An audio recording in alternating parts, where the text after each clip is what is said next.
Friends, Pandian store serial next ஒரு review பார்க்கலாமாங்க. முத்துவேலும் கதிரும் பார்த்தீங்கன்னா கொஞ்சம் வெளியேயும் போயிட்டு வரலாம் அப்படின்னு சொல்லிட்டு கார்லேயுமே போயிட்டு இருக்காங்க. இதை பார்த்த குமாருமே அவங்க ரெண்டு பேருமே ஃபாலோ பண்ணிக்கிட்டு போகிறாங்க. அதுக்கப்புறம் முத்துவேலும் ஒரு பர்சனை மீட் பண்ணி அவங்களுக்கு பணமும் கொடுக்குறாங்க. அதை எதுக்காக நீங்கள் கொடுக்குறீங்க மாமா அப்படின்ற மாதிரியுமே கதிர் கேட்கவும், அங்கே முத்துவேலும் அவங்களுக்கு அர்ஜென்ட்டாக தேவைப்பட்டுச்சு அப்படின்னு சொல்லிட்டு கேட்டாங்க. ரொம்ப நாளாக நம்ம நிலத்துல தான் அவங்க வேலை செஞ்சுக்கிட்டு இருக்காங்க. அவங்களுக்கு உதவி பண்ணலாம் அப்படின்னு சொல்லிட்டு தான் நான் பணத்தை எடுத்துகிட்டு வந்து கொடுத்தேன் அப்படின்ற மாதிரியுமே அங்கே முத்துவேல் சொல்லிட்டுறாங்க. இதை கேட்ட கதிருமே, மாமா இன்னும் இருந்தாலையும் உங்களுடைய மனசு ரொம்பவே பெருசு மாமா. ஏன்னா உங்களை பார்த்து எனக்கு ரொம்பவே சந்தோஷமாகவும் இருக்குது. நீங்கள் ஒருத்தருக்கு கஷ்டம்னா நீங்கள் பார்த்துக்கிட்டு சும்மா இல்லாமல் எல்லாரும் நம்மள மாதிரி தான் அப்படின்னு சொல்லிட்டு நினச்சி இது மாதிரி பணம் கொடுத்து நீங்கள் உதவி பண்ணுறதெல்லாம் பார்க்குற போது எனக்கு மிகப்பெரிய ஒரு சந்தோஷமாக இருக்குது. எனக்குமே உங்களை மாதிரி தான் ஆகணும் அப்படின்னு சொல்லிட்டு எனக்குமே ரொம்ப நாள் ஆசை அப்படின்ற மாதிரியுமே கதிர் சொல்கிறாங்க. இதை கேட்டால் முத்துவேலும், மாப்பிள்ள என்னை புகழ்ந்து தள்ளிக்கிட்டு இருக்காதிங்க. ஏன்னா நான் ஒருத்தர் ஒரு நம்மக்கிட்ட உதவி கேட்டு நின்றாங்கன்னா நான் எதுவுமே பார்த்தீங்கன்னா அவங்களுக்கு மறுக்காமல் பணம் கொடுக்குற ஒரு மைண்ட் எனக்கு வந்துடும். அதுவும் இல்லாமல் நீ செஞ்ச உதவி மாதிரியெல்லாம் எனக்கு யாருமே செஞ்சதும் கிடையாது. அதுவும் இல்லாமல் என்ன நீ ஹாஸ்பிட்டலுக்கு அங்கே திருச்சிக்கு கூட்டிகிட்டு போனேன். அதுக்கப்புறம் சென்னைக்குமே சர்ஜரிக்காக ஆப்ரேஷன் பண்ணுறதுக்காக கூட்டிகிட்டு போனேன். அங்கேயுமே கரெக்டாக சர்ஜரி முடிஞ்சு அதுக்கப்புறம் நீ என்னை சேஃபாக வீட்டில் கூட்டிகிட்டு வந்து விட்ட. உன்ன மாதிரி எனக்கு யாருமே அந்தளவுக்கு உதவி செஞ்சுருக்க மாட்டாங்க. இந்த ஒரு நன்றி கடனுக்கு நான் மறுபடியும் கைமாறா உனக்கு என்ன பண்ண போகிறேன்னு எனக்கு தெரியலை அப்படின்ற மாதிரியுமே உங்கள் ரெண்டு பேரும் பேசிக்கிட்டு இருக்கவும் இடையில் குமாருமே வந்துடுறாங்க. இடையில் குமார் இது என்ன பெரியப்பா பண்ணிக்கிட்டு இருக்கீங்க? நீங்கள் இந்த கதிர் பை கூட எதுக்காக வந்தீங்க? இவங்க கூடலாம் வராதிங்க, உங்களை எதனா பண்ணிவிடுவான் அப்படின்னு சொல்லிட்டு அங்கே குமார் சொல்லுவோம். உடனே இங்கே முத்துவேலும், குமார் நீ என்னடா இங்கே பண்ணிக்கிட்டு இருக்க? நாங்கள் சும்மா தாண்டா பேச வந்தோம். நான் எந்த ஒரு பிரச்சனையுமே இல்லை, நீ வீட்டுக்கு போடா, நான் பேசிக்கிறேன் அப்படின்னு சொல்லிட்டு இங்கே முத்துவேல் எவ்வளவோ சொல்கிறாங்க. இதை கேட்டுட்டுமே குமாரும், வெளில பெரியப்பா நான் உங்களை இங்கே விட்டுட்டு போக மாட்டேன், வாங்க பெரியப்பா நான் உங்களை கூட்டிகிட்டு போகிறேன் அப்படின்னு சொல்லிட்டு அங்கே குமாருமே கையை பிடிச்சி இழுக்கவும், இதை பார்த்த கதிரும், என்னடா என்ன குமார் தகராறு பண்ணலான்னு வந்திருக்கியா? அவரை நேரத்துக்கு நீ கையை பிடிச்சி இழுக்கிற, அவர் எங்கிட்ட தான் பேசிக்கிட்டு இருக்குன்றாரு. அதுவும் இல்லாமல் வீட்டுக்கு வரேன்னு சொல்லிட்டு உன்னை போதானே சொல்கிறாரு, எதுக்காக இங்கே நின்றுக்கிட்டு இருக்கு அப்படின்னு சொல்லிட்டு அங்கே கதிர் கேட்கவும், இவங்க ரெண்டு பேரும் மாற்றி மாற்றி கோவத்தில் பேசவும் மாற்றி மாற்றி சண்டை போட்டுக்கிறாங்க. இதை பார்த்த முத்துவேலுக்குமே, சண்டை போடாதீங்க கதிர் கதிர் அப்படின்னு சொல்லிட்டு குமார்னு சொல்லிட்டு அங்கே ரெண்டு பேரையுமே சொல்லுவோம். ஆனால் அவங்க ரெண்டு பேரும் சண்டையவே நிறுத்த போதா ரெண்டு பேரும் மாற்றி மாற்றி கத்திக்கிட்டு இருக்காங்க. ஒரு சைடு இங்கே தடுக்க போன முத்துவேலை குமார் தள்ளி விட்டுறாங்க. தள்ளி விட்டதும் அங்கே முத்துவேல் போய் அங்கே ஒரு கல்லில் இடிச்சுக்கிறாரு. இடிச்சதும் மயக்கம் போட்டுமே விழுந்துடுறாங்க. அதுக்கப்புறம் இதை பார்த்ததுமே கதிருக்கு ரொம்பவே பதட்டம். மாமா என்னாச்சு மாமான்னு சொல்லிட்டு எழுப்பி பார்க்குறாங்க. அதுக்கப்புறம் குமார் அங்கேருந்து எக்ஸெப்ட் ஆகிடுறாரு. அங்கேருந்து போனதும் பதட்டமாகவும் அழுது கொண்டே அங்கே சக்திவேல் கிட்ட போய் நம்ம சொல்லலாம் அப்படின்னு சொல்லிட்டு அப்பா கிட்ட நம்ம சொல்லி ஆகணும் இந்த விஷயத்தை அப்படின்னு சொல்லிட்டு வீட்டுக்குமே கிளம்பிடுறாங்க. அதுக்கப்புறம் அங்கே இருந்த கதிர் முத்துவேலை ஆம்புலன்ஸில் கூட்டிகிட்டு ஹாஸ்பிட்டலுக்குமே போயிடுறாங்க. வீட்டுக்கு போன குமார் என்ன பண்ணுறாங்கன்னா அங்கே அழுதுகிட்டே நின்றுக்கிட்டு இருக்க அங்கே இருந்த அப்பத்தா வடிவு மாறுன்னு சொல்லிட்டு, குமார் என்னடா ஆச்சு, எதுக்காக அழுதுகிட்டு இருக்க அப்படின்னு சொல்லிட்டு அங்கே அப்பத்தா கேட்கவும், உடனே இங்கே குமாரும் அப்பத்தா அங்கே பெரியப்பாக்கு அப்படின்னு சொல்லிட்டு அழுதுகிட்டே இருக்காங்க. இதை கேட்டதுமே வடிவுக்கு அவருக்கு என்ன ஆச்சு அப்படின்னு சொல்லிட்டு அங்கே வடிவு பதட்டமாகவும், உடனே எங்கள் அப்பத்தாவும், என்னடா பெரியப்பான்னு சொல்லிக்கிட்டு இருக்க, முத்துக்கு என்னடா ஆச்சு அப்படின்னு சொல்லிட்டு அப்பத்தா கேட்கவும், அப்பா எங்க அப்பத்தா, அப்பா கிட்ட தான் நான் சொல்லணும் அப்படின்னு சொல்லிட்டு அங்கே குமாரும் சொல்லுவோம். உடனே இங்கே முத்துவேலும் மேலேருந்து கீழே என்னடா மகனே என்ன ஆச்சு, எதுக்காக அழுதுகிட்டு இருக்க, என்ன நடந்துச்சு அப்படின்னு சொல்லிட்டு அங்கே சக்திவேலுமே கேட்குறாங்க. இதை கேட்ட அங்கே குமாருமே, அப்பா நான் ரெண்டு கதிரும் அங்கே பெரியப்பாவும் ரெண்டு பேரும் ஒன்றா போனாங்க. நான் உங்களை ஃபாலோ பண்ணிட்டு போனேன் எங்கே தான் போகிறாங்கன்னு சொல்லிட்டு.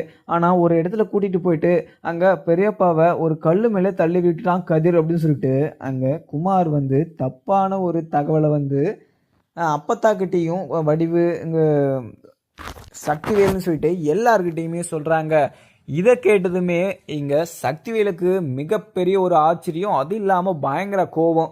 அதுக்கப்புறம் அப்பத்தாவுமே இதை பார்த்துட்டு, குமார் ஏனோ தானே சொல்லிட்டு நீ பாட்டுக்கு எதனா பொய் சொல்லிக்கிட்டு இருக்காதடா, கதிர் இப்படியெல்லாம் பண்ண மாட்டான், நீ கதிர் மேலே இது அம்மாண்டமாக இது மாதிரி பழியெல்லாம் சுமத்தாதா அப்படின்னு சொல்லிட்டு அப்பத்தா சொல்கிறாங்க.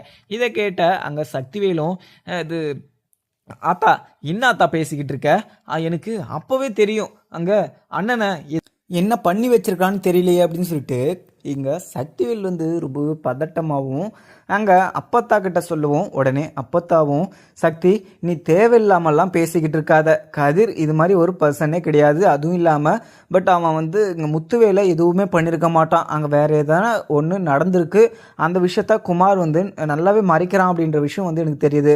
குமார் இது மாதிரிலாம் பொய் சொல்லிக்கிட்டு இருக்காத, அங்கே என்ன நடந்துச்சோ அது மட்டும் சொல்லு அப்படின்னு சொல்லிட்டு அங்கே குமார்கிட்ட மறுபடியும் அப்பத்தா கேட்கவும், அதுக்கப்புறம் இங்கே குமாரும் அப்பத்தா நான் சொல்கிறதெல்லாம் உண்மைதான் அப்பத்தா, அங்கே நான் அவங்க 2 பேருமே ஃபாலோ பண்ணிட்டு போனேன், அங்கே 2 பேரும் பேசிக்கிட்டு தான் இருந்தாங்க, ஆனால் அப்படி என்ன சொன்னாருன்னு தெரியல பெரியப்பா.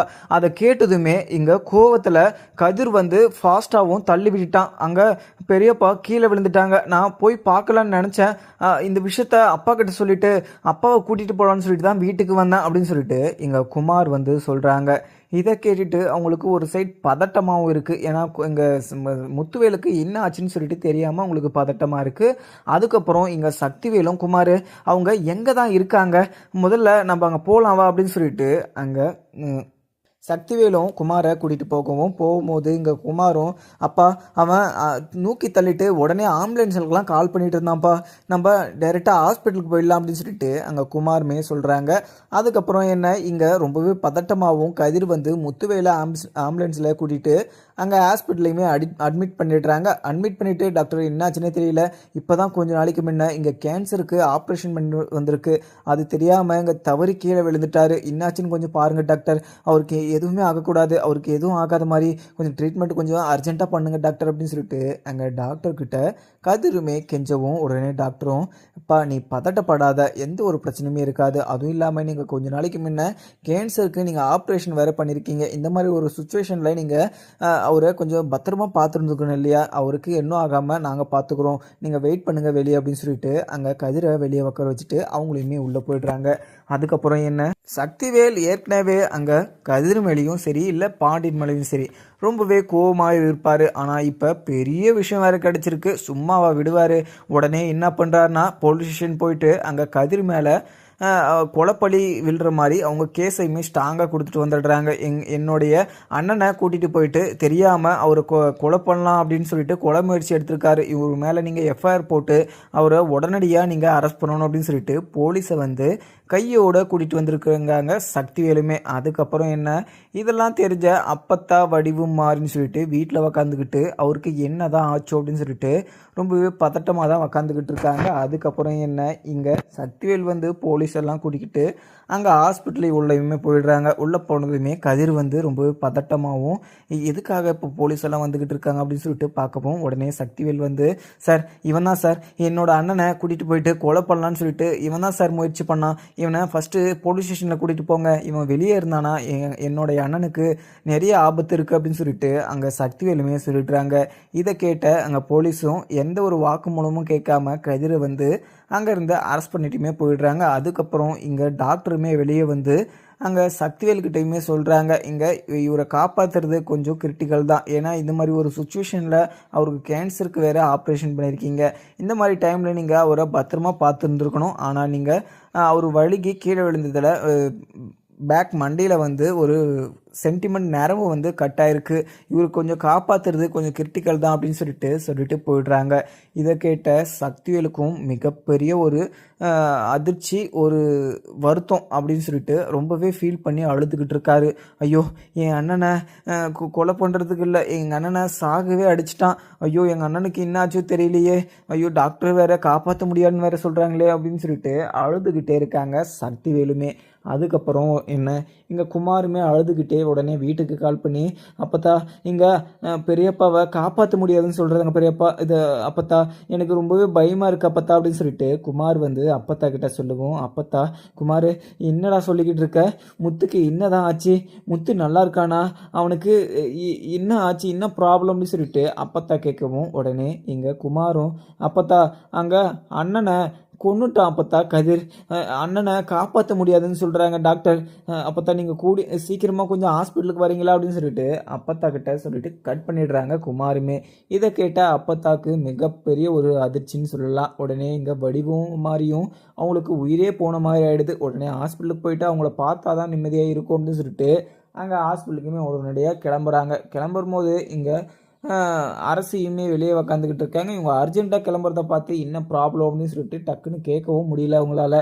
ஏன்னா உடனே அவங்க ஆட்டோவில் ஏறி அவங்களுமே கிளம்பிட்டுறாங்க. உடனே அரசி வந்து உள்ளே போயிட்டு கோமதி கிட்ட, அம்மா இங்கே அப்பத்தா வடிவு இங்கே மாறி இவங்க எல்லாருமே சேர்ந்து ஆட்டோவில் அழுதுகிட்டே போனாங்க, என்ன ஆச்சோ தெரியல அப்படின்னு சொல்லிட்டு அங்கே கோமதி கிட்ட சொல்லவும், உடனே கோமதியும் என்ன அரசி சொல்லிக்கிட்டு இருக்க, அவங்களுக்கு என்னதான் ஆச்சு, வீட்டில் யார் யார் இருக்கிறது, அவங்க எதுக்காக ஆட்டோவில் ஏறி போனாங்க, எங்கே போனாங்கன்னு சொல்லிட்டு கேட்டியா அப்படின்னு மாதிரியுமே அங்கே கோமதியுமே கேட்கவும், அரசியும் அம்மா அவங்க எங்கே போகிறாங்கன்னு தெரியலம்மா, வெளியே வந்ததும் ஆட்டோவில் ஏறி அவங்க அழுதுகிட்டே போயிட்டாங்க, எனக்கு என்ன விஷயம்னு தெரியல, அதனால தான் உங்ககிட்ட வந்து சொன்னேன் அப்படின்னு சொல்லிட்டு அரசியுமே சொல்லவும், உடனே கோமதியும் பதட்டப்பட்டுக்கிட்டு அங்கே பாண்டியனுக்குமே கால் பண்ணுறாங்க. பாண்டியனுக்கு கால் பண்ணி இங்கே அது அம்மா வீட்டிலேருந்து அழுதுகிட்டே அம்மாலாம் போனாங்களாம், எங்கே போனாங்கன்னு சொல்லிட்டு தெரியல, என்னாச்சுன்னு சொல்லிட்டு கொஞ்சம் பார்க்குறீங்களா அப்படின்னு சொல்லிட்டு அங்கே கோமதி சொல்லவும், உடனே கோமதி கிட்ட பாண்டியனும், கோமதி என்னதான் ஆச்சு, என்ன பிரச்சனை, அவங்க எதுக்காக அழுதுட்டு போனாங்க அப்படின்னு சொல்லிட்டு தெரியுமா, அந்த விஷயத்த சொல்லுனா என்னாச்சுன்னு தெரியாமல்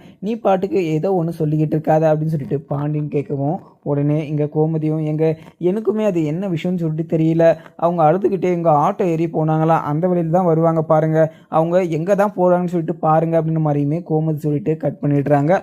அதுக்கப்புறம் என்ன, சக்திவேலும் ஹாஸ்பிட்டலில் உட்காந்து அழுதுகிட்டு இருக்காங்க. அதுக்கப்புறம் இதுக்கெல்லாம் காரணமான அந்த பரதேசி பாண்டியன்கிட்ட நாம் வார்னிங் கொடுத்தே ஆகணும். அதுவும் இல்லாமல் கதிர் தனியாக என்னுடைய அண்ணனை கூட்டிகிட்டு போயிட்டு என்ன பண்ணான்னு சொல்லிட்டு தெரியல, ஆனால் டாக்டர் என்னுடைய அண்ணனை காப்பாற்ற முடியாதுன்னு சொல்லியிருக்காங்க. எங்கள் அண்ணனுக்கு எதனா ஒரு ப்ராப்ளம்னா அந்த பரதேசி பாண்டியன் வீட்டில் ஒருத்தர் கூட இருக்க மாட்டாங்க அப்படின்னு சொல்லிட்டு பாண்டியனுக்குமே கால் பண்ணுறாங்க சக்திவேல். உடனே பாண்டியனுக்கு கால் பண்ணதும் பாண்டியன் வந்து சக்திவேல் எதுக்காக எனக்கு பண்ணுறான் அப்படின்ற மாதிரியுமே அவங்க பார்க்கவும், உடனே அட்டன் பண்ணி தான் கேட்டு பார்க்கலாம் அப்படின்னு சொல்லிட்டு அங்கே பாண்டியனுமே அட்டன் பண்ணி அதில் சொல்லுங்க அப்படின்னு சொல்லிட்டு பாண்டியன் கேட்கவும், உடனே இங்கே சக்திவேல் வந்து இந்த பார் பாண்டியா, என்னோட அண்ணனுக்கு எதானா ஒன்று ஆச்சுன்னா உங்களோட குடும்பத்தில் ஒருத்தர் கூட உயிரோடு இருக்க மாட்டீங்க. எங்கள் கதிர் என்னுடைய அண்ணனை கூட்டிகிட்டு போயிட்டு என்ன பண்ணான்னு சொல்லிட்டு தெரியல, என்னுடைய அண்ணனை காப்பாற்ற முடியாதுன்னு சொல்லிட்டு டாக்டர் சொல்லியிருக்காங்க.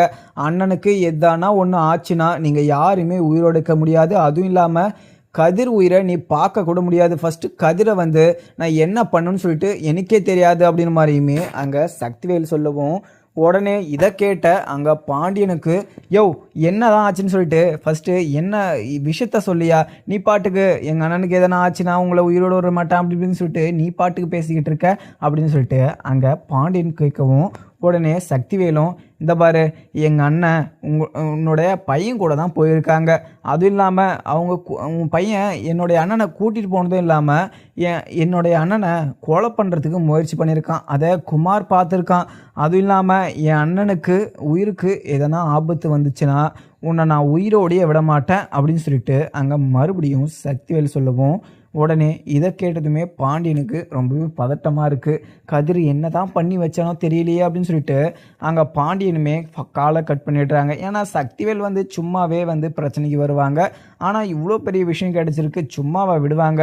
இவங்க வந்து பாண்டியனுக்கு கால் பண்ணி மிரட்டிடுறாங்க. பாண்டியனுக்கு என்ன கதைன்னு சொல்லிட்டே தெரியல. அவங்க குழம்பி போய் நின்றுக்கிட்டு இருக்கவும் உடனே கதிருக்கு கால் பண்ணுறாங்க. கதிருமே பார்த்தீங்கன்னா ஃபோன் பிக் பண்ண மாட்டாரு. மறுபடியும் ட்ரை பண்ணி பார்க்குறாங்க. கால் பண்ணதும் அங்கே போலீஸுமே அட்டன் பண்ணுறாங்க. சார் இங்கே கதிர் எங்கே இருக்காங்க சார் அப்படின்னு சொல்லிட்டு அங்கே பாண்டியன் கேட்கவும், உடனே அங்கே போலீஸ் ஸ்டேஷன் பேசுகிறேங்க சார், இங்கே உன்னோட பையன் ஒருத்தரை கொலை பண்ணுறதுக்கு முயற்சி பண்ணியிருக்காங்க. அதனால் அவருக்கு எஃப்ஐஆர் போட்டு அவரை உள்ள தள்ளியிருக்கோம். அதுவும் இல்லாமல் அவருக்கு நீங்கள் என்ன வேணும் அப்படின்னு சொல்லிட்டு கேட்கவும், உடனே சார் நான் அவங்களுடைய அப்பா தான் சார், என்னாச்சு சார், கதிர் என்ன சார் பண்ணா அப்படின்னு சொல்லிட்டு அங்கே போலீஸ்கிட்ட பேசவும், உடனே போலீஸும் சார் நீங்கள் என்ன இருந்தாலையும் போலீஸ் ஸ்டேஷனில் வந்து எந்த விஷயமா இருந்தாலும் பேசிக்கோங்க, ஏன்னா உங்கள் கொலை முயற்சி பண்ணியிருக்கான், இனிமேல் அவன் இது ஸ்டேஷன்லேருந்து வெளியவே வர முடியாது, அவன் மேலே ஸ்ட்ராங்கான ஒரு கேஸ் கொடுத்துருக்காங்க அங்கே முத்துவேலோட தம்பி சக்திவேல். இதுக்கு மேலே அவரை நாங்கள் ரிமாண்ட் பண்ண மாட்டோம், ஏன்னா அவர் மிகப்பெரிய ஒரு தப்பை பண்ணியிருக்காரு அப்படின்னு சொல்லிட்டு அங்கே பாண்டியன்கிட்ட சொல்லிடுறாங்க.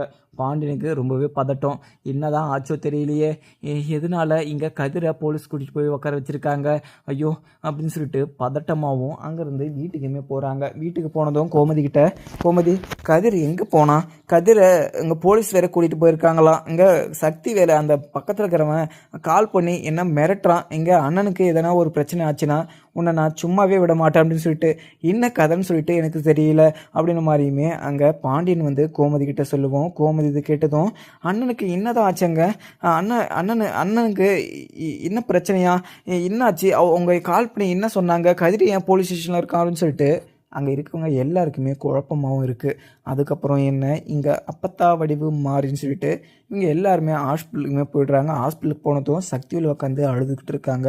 உடனே அப்பத்தாவும் போயிட்டு சக்தி இங்கே முத்துவேலுக்கு என்னதான் ஆச்சான் அப்படின்னு சொல்லிட்டு அங்கே கேட்கவும், உடனே இங்கே சக்திவேலும் அப்பத்தா நான் அப்போவே சொன்னல, கதிர் ஏதோ அண்ணனை பண்ணுறதுக்காக தான் இப்படி கூட கூட்டுன்னு சுற்றிக்கிட்டு இருக்கான்.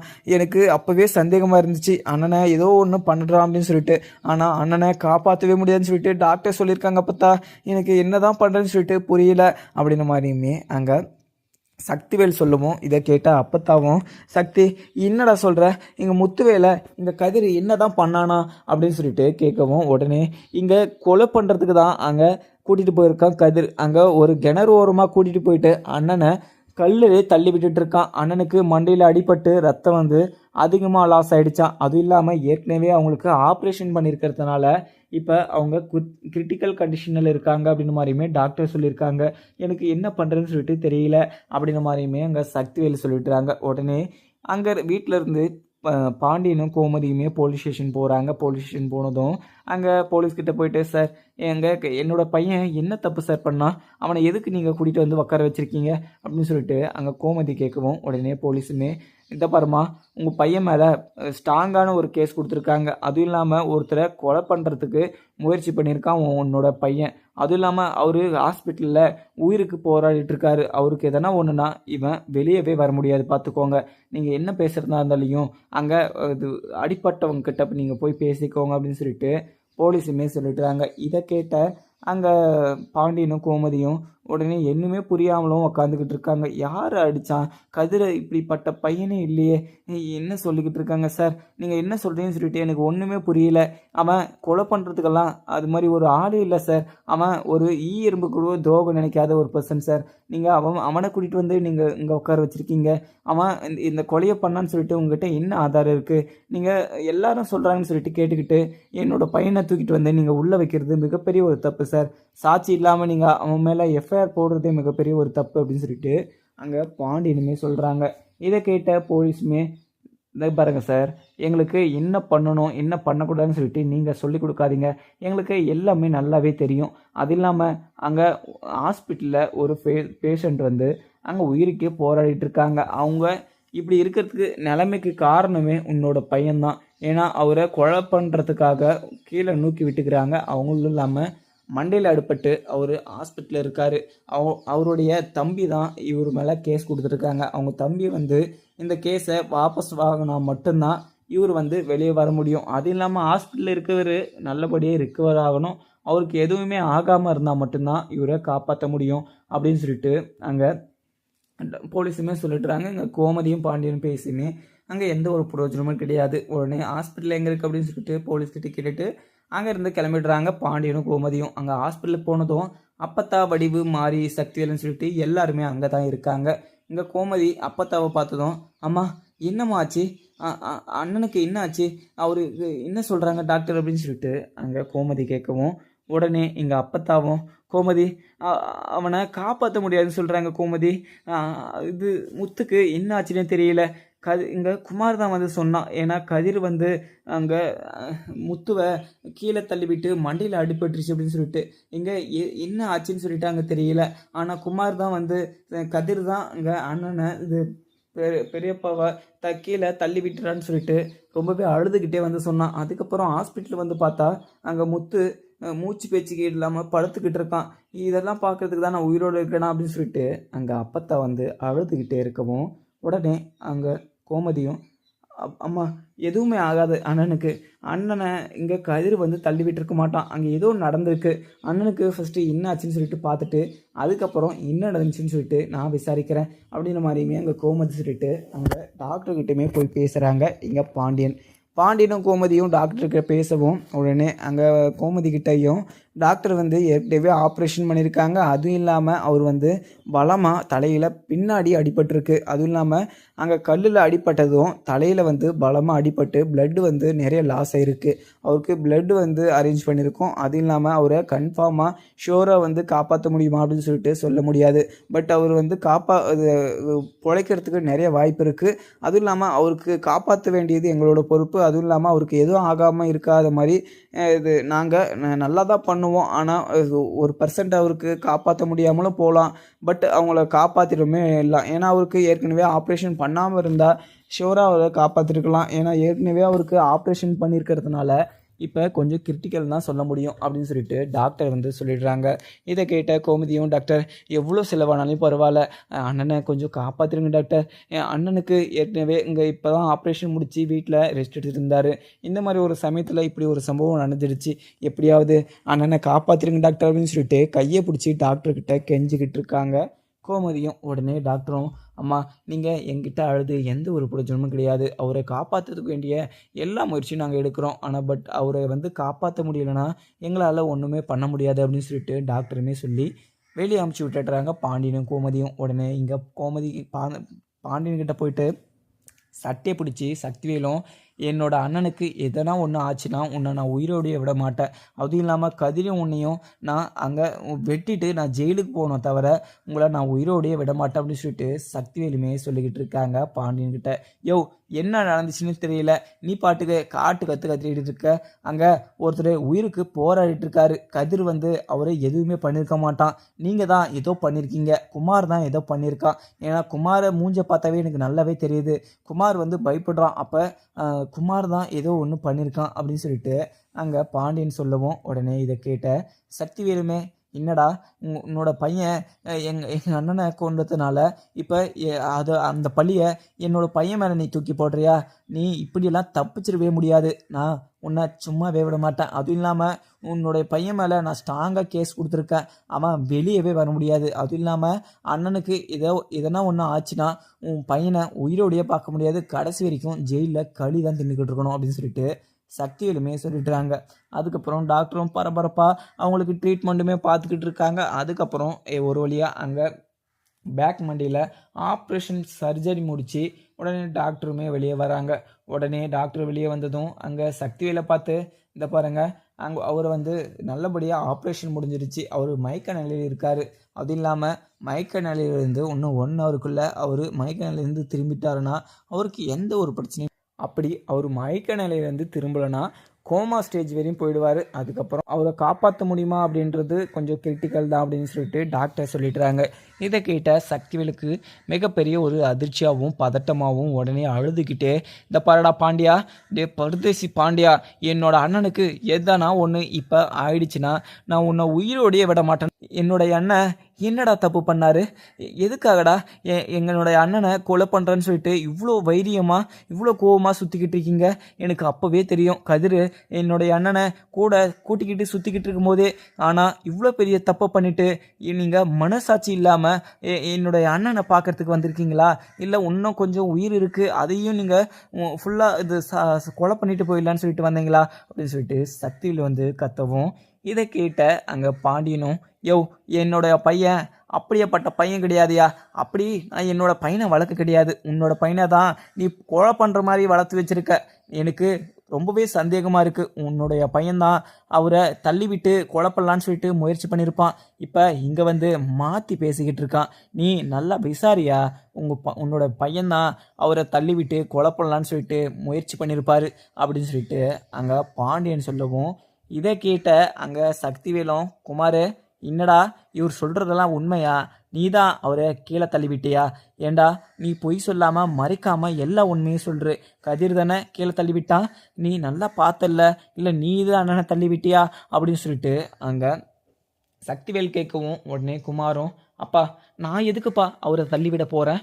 அவரை தள்ளிவிட்டு எனக்கு என்னப்பா யூஸ் இருக்குது? பெரியப்பாவை என் கண்ணு முன்னாடி கதிர் தான்ப்பா தள்ளிவிட்டான். அவரு பெரிய கல்லில் போய் கீழே விழுந்துட்டாரு. அதை பார்த்ததும் நான் ரொம்பவே பயமாகவும் நான் ஓடி வந்துட்டேன். நானுமே அங்கேயே இருந்திருந்தா நான் அதை பார்த்தேன்னு சொல்லிட்டு அங்கே கதிருக்கு தெரிஞ்சிருந்துச்சுன்னா என்னையுமே அவன் எதனா ஒன்று பண்ணியிருப்பான்ப்பா.